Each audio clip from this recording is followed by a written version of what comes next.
పల్నాడు జిల్లా మాచర్ల నియోజకవర్గంలోని బాబు జగజ్జీవనరావు గారి విగ్రహం దగ్గర వివిధ సంఘాల నాయకులు ఈ యొక్క కార్యక్రమాన్ని నివాళులర్పించడం జరిగింది.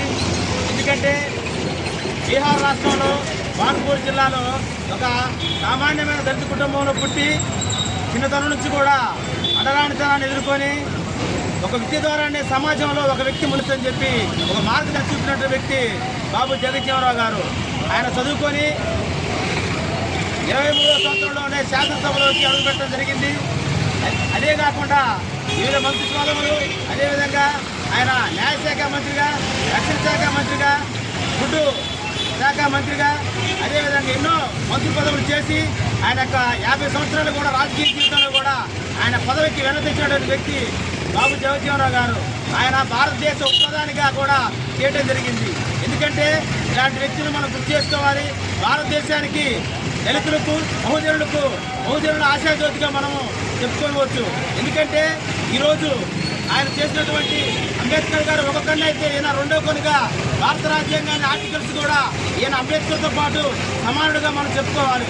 ఎందుకంటే ఆ రోజు రాజ్యాంగం రాసినప్పుడు అంబేద్కర్తో పాటు ఆయన తోడుగా ఉండి ఆ యొక్క ఇన్ఫ్లేషన్ కూడా ఆ యొక్క రాజ్యాంగంలో ఉన్న చట్టాలు కూడా తోడుగా ఉండి శాసనసభలో ఆ సభలో ఇంప్లిమెంట్ చేయడం జరిగింది. అదేవిధంగా వచ్చి మిత్రులకు నా దేవి తెలియజేస్తూ జోహార్ బిఆర్ అంబేద్కర్, జోహార్ బాబు జగజ్జీవనరావు, జోహార్ జగజ్జీవనరావు.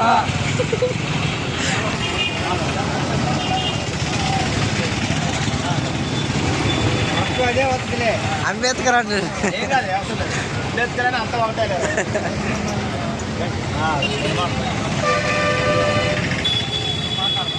ఏమైనా సహోదరులారా, అడు పల్నాడు జిల్లా మాచర్ల పట్టణంలోనే బాబు జగజ్జీవనరావు గారి 119వ జయంతిని ముఖ్యంగా ఆయన శిల్పానికి పూలమాలలేసి ఇంకా నివాళులకు జరిగింది. బాబా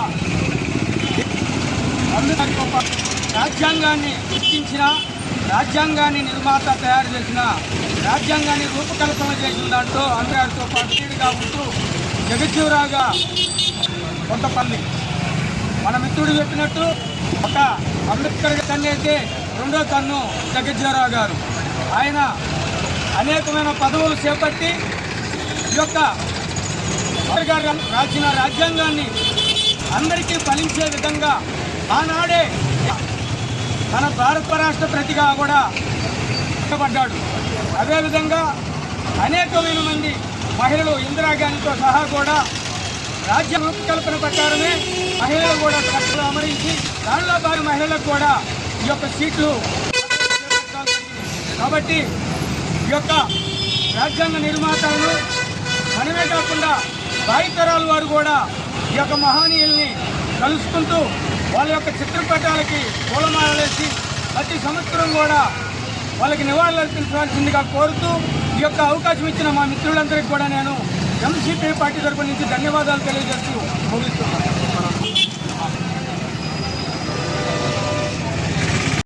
కార్యక్రమానికి చేసిన సంఘాలకు